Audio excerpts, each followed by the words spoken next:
সাধনা সাধনা এনেকুৱা এটা শব্দ যাৰ আঁৰত লুকাই আছে চিন্তা। এই সাধনাৰ জৰিয়তে আছাম বুকছ অৱ ৰেকৰ্ডত নিজৰ নাম খোদিত কৰিবলৈ সামৰ্থ হৈছে লখিমপুৰৰ নিবাসী ডিম্পল হাজৰিকা।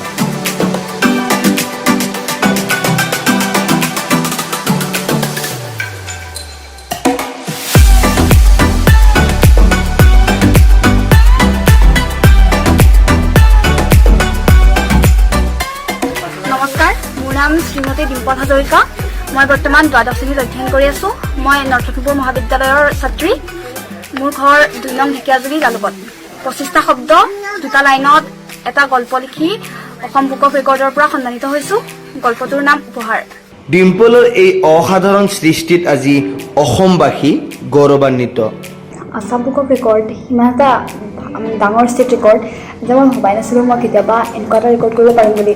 আৰু সেই মুহূৰ্তত মোৰ মনটো কেনেকুৱা লাগিব পাৰে তাক একচুৱেলি মই ভাষাৰে বুজাব নোৱাৰিম। মা দেউতাহঁতৰ মুখত দেখা সেই হাঁহিটো আই কেণ্ট এক্সপ্লেইন ইট।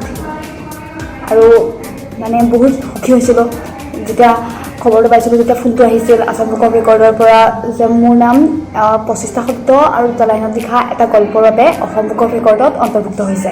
এনে কিছুমান অসাধাৰণ কাম কৰিবলৈ বহুত অধ্যয়নৰ প্ৰয়োজন নেকি বাৰু?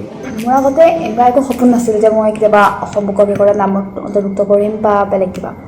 কিন্তু হঠাতে মোক এজন বিশেষ ব্যক্তিয়ে ক'লে যে তুমি এনেকুৱা এটা কাম কৰা যাৰ বাবে তুমি অসমৰ সকলোৰে মুখত তোমাৰ নামটো জিলিকি উঠে বা গোটেই অসমে তোমাক চিনি পায়। তেতিয়া মই ভাবিলোঁ এনেকুৱা কি কাম কৰিব পৰা যায় যাৰ বাবে মোৰ নামটো অসমৰ গোটেই মানুহে জানিব পাৰে বা অসমত পৰিচিত হৈ ৰয়। তাৰপিছত বহুত ভবাৰ পিছত এই কথা মনলৈ আহিল আৰু অসম বুক অফ ৰেকৰ্ডৰ যোনটো হোৱাটছএপ নাম্বাৰ হয় তাত মই চেণ্ড কৰিছিলোঁ। তাৰ পৰা তেওঁলোকে কেইদিনমানৰ পিছত ৰিপ্লাই দিলে। মোৰ আধাৰ কাৰ্ড বা অন্য কিবা ডকুমেণ্ট বিচাৰিলে। তাৰপিছত 18 দিনৰ পিছত খবৰ আহিছে যে মোৰ নামটো অসম বুক অফ ৰেকৰ্ডত অন্তৰ্ভুক্ত হৈছে। ছোৱালী হিচাপে অসমবাসীৰ বাবে কিবা এটা কৰাৰ হেঁপাহ প্ৰত্যেকৰে থাকে, যেনেদৰে মোৰো আছে। আচলতে মই সাহিত্য ভাল পাওঁ আৰু সাহিত্যৰ ক্ষেত্ৰত অসমক প্ৰতিনিধিত্ব কৰা এনে ধৰণৰ বহু লোক আছে। বহুতে সাহিত্য একাডেমী এৱাৰ্ড পাইছে, যেনে অনুৰাধা শৰ্মা পূজাৰী বাইদেউৰ কথা ক'ব পাৰি। তেনেদৰে ময়ো অসমবাসীক নতুন উপন্যাস, গল্প ইত্যাদি উপহাৰ দিব বিচাৰোঁ। মই হাই ছেকেণ্ডেৰী ছেকেণ্ড ইয়েৰত থাকোঁতে দেৱদাৰু নগৰী নামেৰে নৰ্থ লখিমপুৰ কলেজ অট'নমাছক কেন্দ্ৰ কৰি এখন উপন্যাস লিখিছিলোঁ। কিন্তু কিছু অসুবিধাবশতঃ বৰ্তমানলৈকে পাব্লিছ কৰিব পৰা হোৱা নাই।